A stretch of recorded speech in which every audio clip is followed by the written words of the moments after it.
Welcome back to the Charismatic Voice. Every month in Patreon, we do a poll, and I do an analysis of whichever band or singer wins. But I also pay particular attention to the artists that make it to the top 5. This song comes from that top 5 last month. I wanted to do an extra video for it because it'll be my first time really getting into funk. Also, I really loved this comment from Dig Dug. We know Elizabeth appreciates 4-piece horn sections, dancing, costumes, unique vocals, vocal ensembles, character energy, and enthusiasm. Prince, in his speech during inducting the group into the Rock and Roll Hall of Fame, described the vintage P-Funk live act as frightening. 14 people singing knee-deep in unison. Their catalog has been sampled in 2,000 plus songs and is considered part of hip-hop's DNA.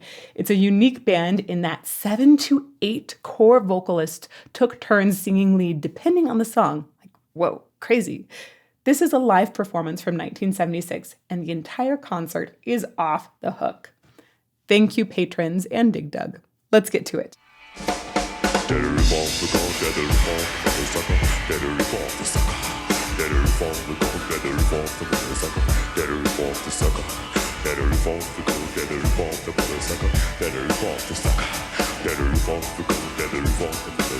What is this?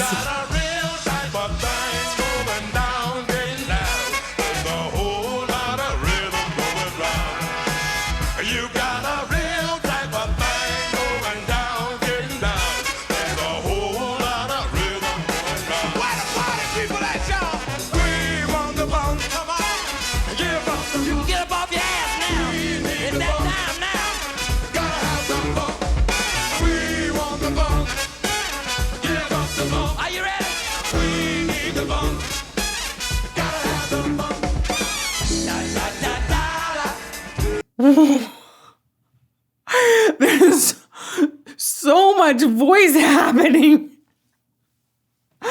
Like, it just started off the bat with such a low sound.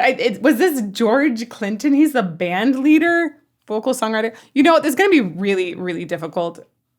It's going to be really difficult figuring out who's singing because I have a list.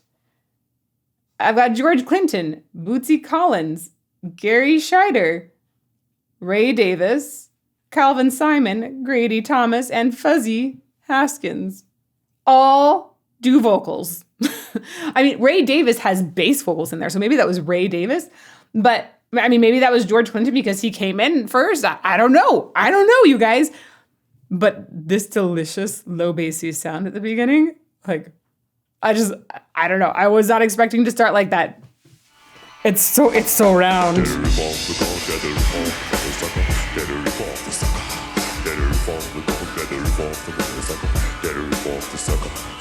Also, I have no idea what he's saying. It sounds like he says sucker at some point. Oh, you know what? Tear the roof off the sucker. I see is like a parentheses to this song. Okay.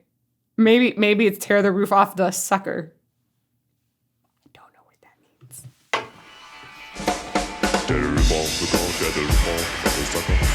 I don't know. It's even that. But he has such a nice, like,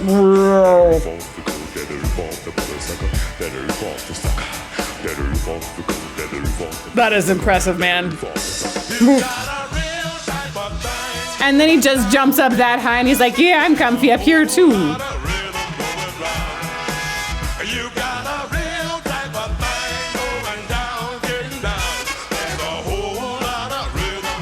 Wow.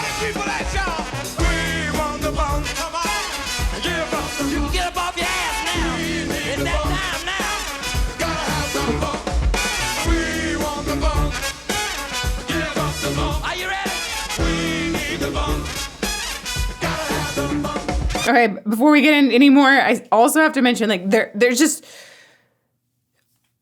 so many voices. I'm trying to figure out how to pick one thing out to talk about voice science because I'm like, oh, that thing. This is really, really hard for me. I am at this moment a kid in a candy store. And I'm like, what flavor of Jelly Bellies? Oh, but did you see the mint M&Ms that are dark mint chocolate or milk mint chocolate or 70% dark or 90% dark? Oh, and there's a chocolate fountain, but you can also select the percentage of how much chocolate goodness you want in your hot chocolate melty. This store of vocal delight is really, really hard to choose which part I want to dig into more because I want it all. Let's just go back to the beginning one more time. You know what? This is a 9.5 minute song. We're going to take our time still.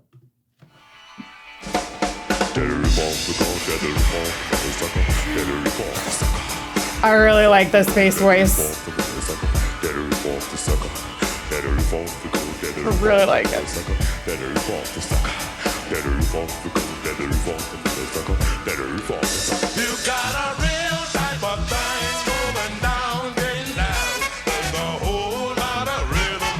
A rhythm. Like there's like a little growl on that one. A rhythm. There's like a looseness to their singing while also being all together.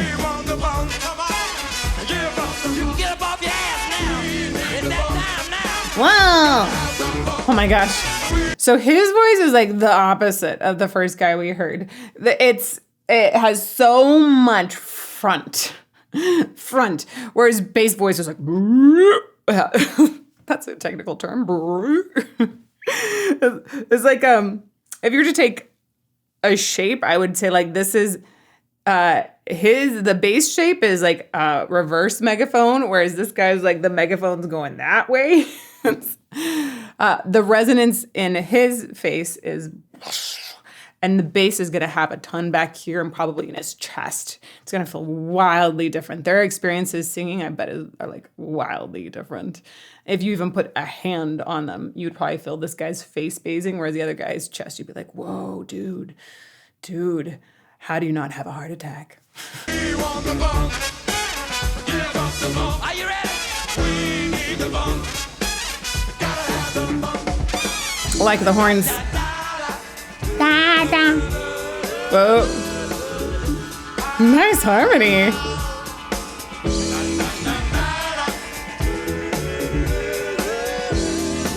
Oh, I like that harmony.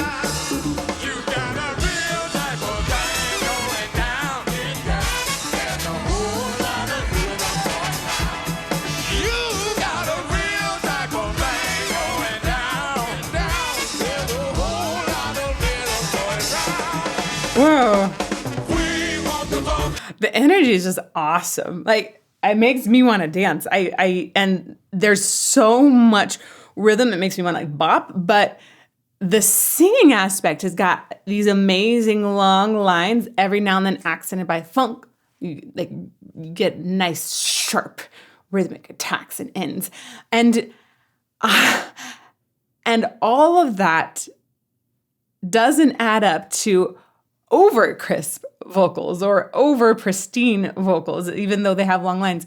It's like so loose, yet somehow works so well. People are not pitch perfect, but they're all close enough that it doesn't matter.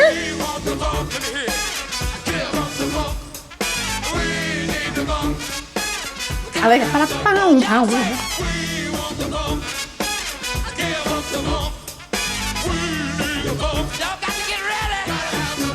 Man, the horns actually have the more interesting melody here. Every time they have that part, it's essentially a counter melody, and it's way more interesting than the chorus that the singers are on. That's fine. That's more interesting. Here we go. I'm waiting for it. I went back too far. Bad Elizabeth.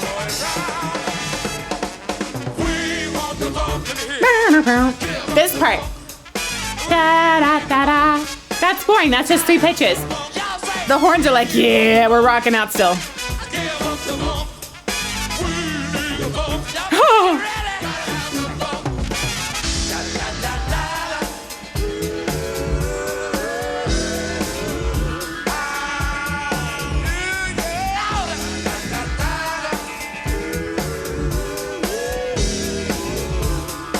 And they do like a little lean in and lift up in that part. The harmonies are just fantastic. I want to also point out this this counter that's happening. They have a da da da da, this thing where like the resonance is very in the face, and da da da da da. It's all really here. Ooh. When they go to the oohs, it's essentially moving into the back part of the resonance. So we're going really, really far forward with like a bunch of snarl and bite, and then back and hooty. And the vowel choice really helps with the it's not even an ah, but it's more like an ah vowel, which is really in your face when we're really far forward. And then the ooh is as dark and haunting as you can get. Here, I'm gonna use these keys instead. He plays with that too. He's a very playful singer. Da, da, da, da.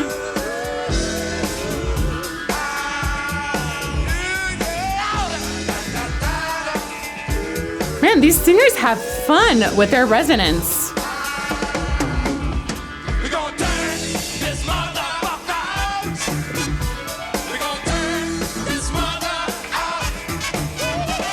Whoa! Wait, was that like a full-on opera note in there?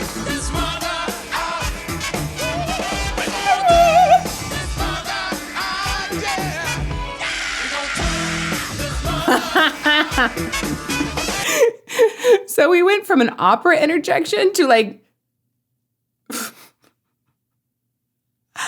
a sizzle, a nice little sizzle scream up top. Yeah! It was like almost felt like a metal scream.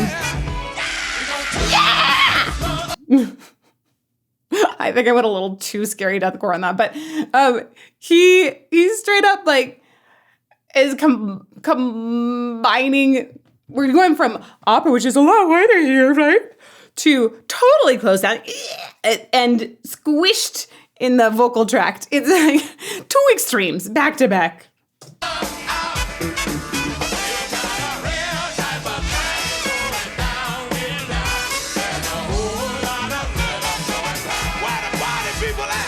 Wow.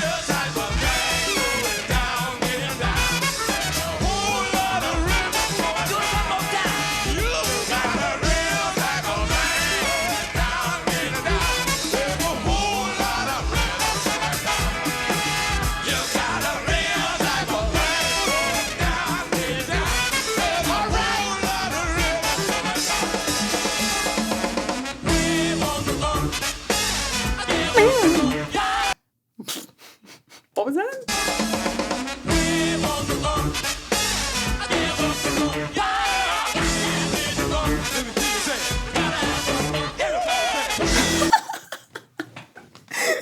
We had our opera moment again too. Oh man. Okay, so a few other takeaways that I'm having. One, I feel like they're making a statement about how much fun singing can be. Right? And how much fun funk can be. This whole thing feels like it's an invitation to funk party. P-funk? Wait, it's not Parliament Funkadelic. It's not party funk, but it kind of feels like it should be party funk, right? It feels like there's this idea of funk that they've built up and everybody's supposed to groove out to. And they want a community of people that are just going to have fun and let loose. I feel like we can all get behind this, right? It's super fun. And the vocal styles are everywhere. Like, I don't know if I could put this in any single style. I don't think this is funk style. This is like everything. It's all a hodgepodge. And it feels like it's saying it doesn't matter where you come from and what vocal style you sing. We can all have party funk time together. Anybody else getting that read? Okay, let's keep going.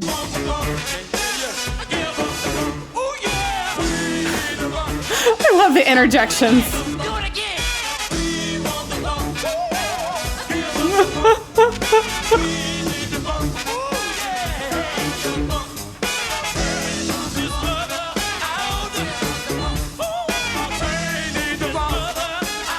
We cannot get enough of this, I think.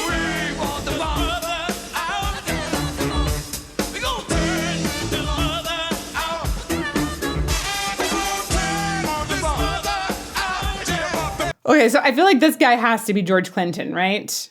Because he is a band leader. We see him directing and saying like, "Oh, we're gonna do this one, this one, this one, this one." And the very first guy, Ray Davis, that must have been our first dude, whose voice gives me shivers.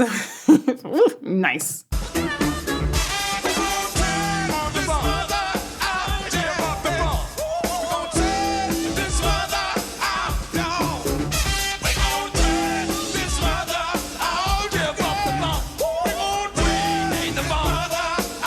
Nice.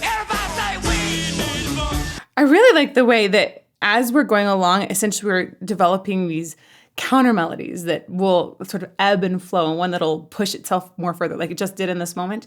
And because we have such a simple riff that is happening over and over and over, such a simple harmony too, it's making it so somebody can come in and explore an idea they have until the idea is done, and then they go away.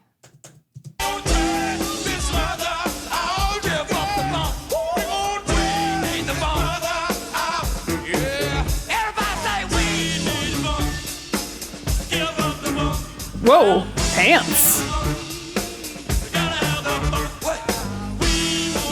What?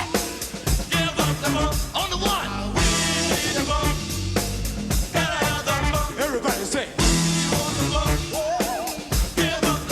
Everybody say.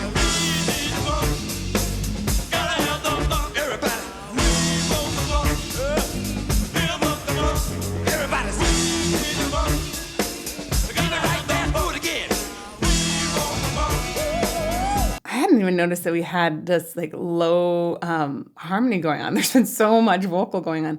This woman with the, gosh, she looks like that character from Star Wars now. What's her name?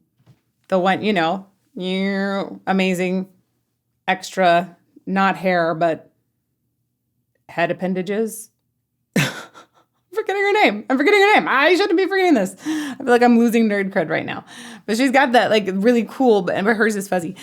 But she has a beautiful, just grounding tone among all of this. I loved it when she dropped down to that lower note. It's very soothing, very open. It's got a lot more airflow in the sound, and it somehow is been so stabilizing. I didn't realize she was singing, and I feel bad about that.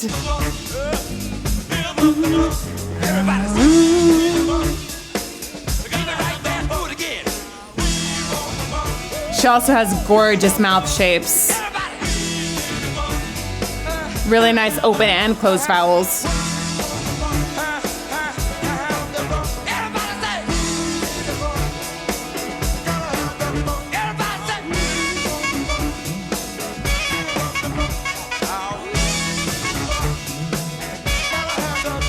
Oh my gosh. I was like, what instrument is that? It's a saxophone, you guys. But it almost sounded like one of those horns, the really reedy instruments that, it's not a horn as much as just this reedy instrument that's kind of like an oboe, but you use it to charm snakes. I actually don't know. Man, I am losing both nerd cred and music cred today. Oof, Elizabeth, come on. Anyhow, it sounds like he's charming a snake. Probably because it's so chromatic right there and very, very quick.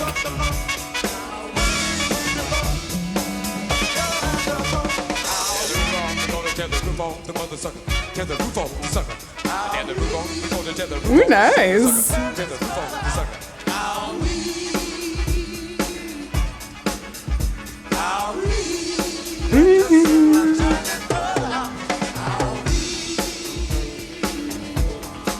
Oh, I like that they're just giving each other space here, too. It's like...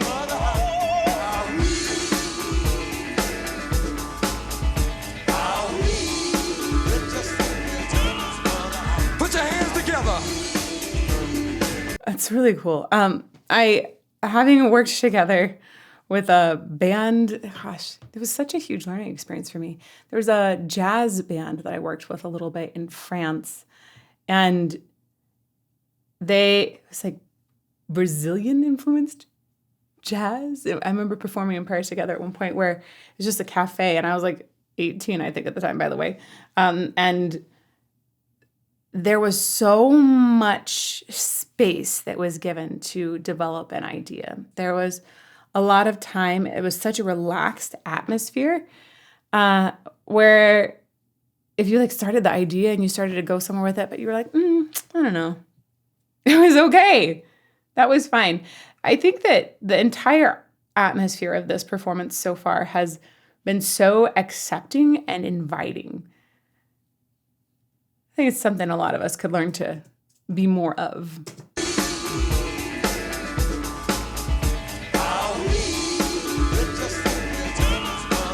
Put your hands together. Put your hands together. I so love that opera.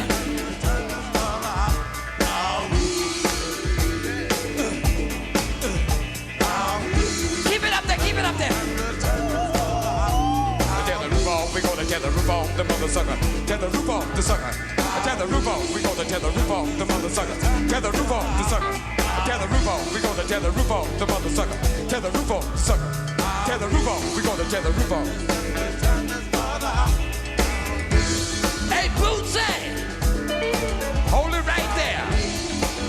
Hey, Bootsy, your rubber band!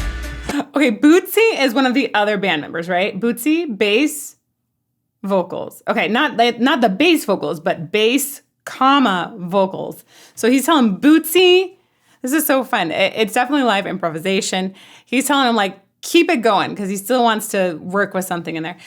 Side note, I read that there's this whole science fiction, mythology that's essentially around the band stuff, and that this is about the mothership somehow. Anyhow, I don't understand how that applies to this song, but it's intriguing me a lot. We gonna tear the roof off the mother sucker. Tear the roof off the sucker.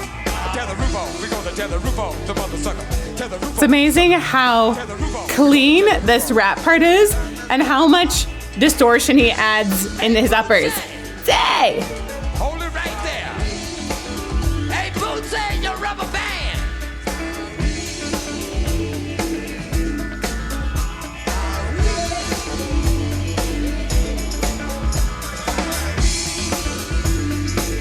Hey, Sly.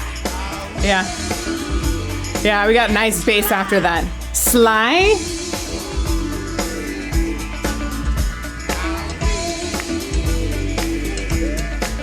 Oh, shimmy with it in there too. Hey, Sly. I have no idea who that is. Put your hands together, y'all.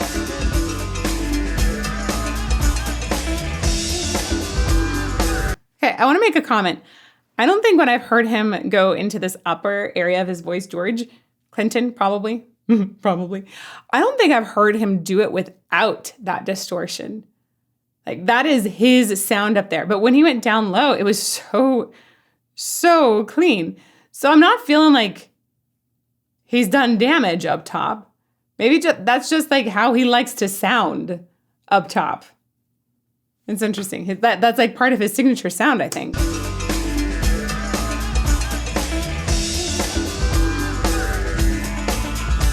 These costumes are wild, you guys. Hands together, y'all. Goddamn.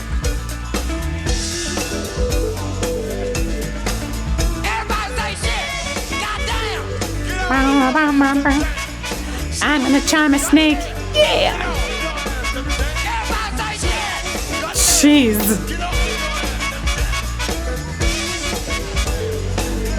This is very repetitive, Say shit. Goddamn. but with good reason. You can't improvise without repetition underneath. You need to have something that you can expect to be able to improvise on top of.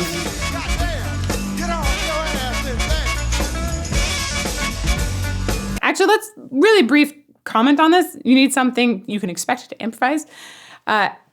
It's I think fairly well known that creatives actually work best within constraints. So a lot of times, in order to be really creative, you need to have something that you can expect. So you can figure out what things it is that what are the things that you're focused on molding into a work of art. If you give absolute full blank creativity, a lot of times it's crippling to a creative. However, that being said, some of the most wildly creative things, I think, can come from a mind that doesn't need any constraints whatsoever. But often that means it's going to be creativity that doesn't necessarily have a relatable basis. Yeah, there's a lot of theories we can talk about there on creativity and how to nurture it. But I wanted to mention, definitely with improvisation and music, if you work with a band and a group, you need to have something that's repeated that you can riff on top of. Get on your ass and dance. Everybody come on up here. Y'all say, shit, goddamn. Get on your ass and dance. It's just a party. What is that thing that he's bringing forth here? He has something in his hand. It looked like it was a smoking bottle. Everybody raise your goddamn hand. Jeez. Everybody say, shit, goddamn. Wow. This is seriously just the hugest invitation to party.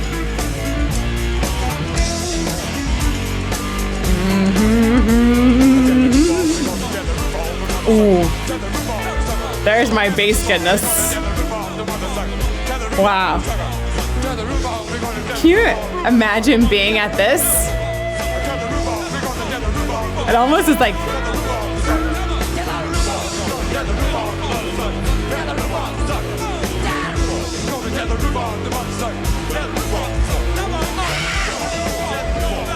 I cannot believe how many vocal lines we have in there and how individual they are.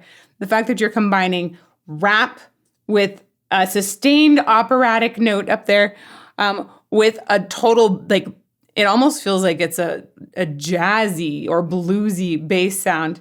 And then you have backing, it's so many types of vocals and screams.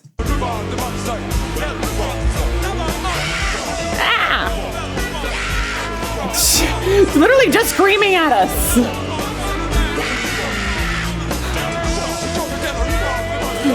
They are committed.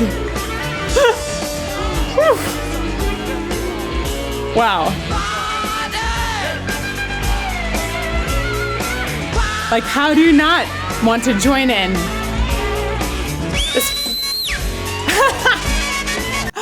I call that an orchard whistle. That's a kind of whistle Mom would use when she was trying to reach us when we were out somewhere in the 25-acre orchard that I grew up on. Orchard whistle. They're really loud. You're crazy, man.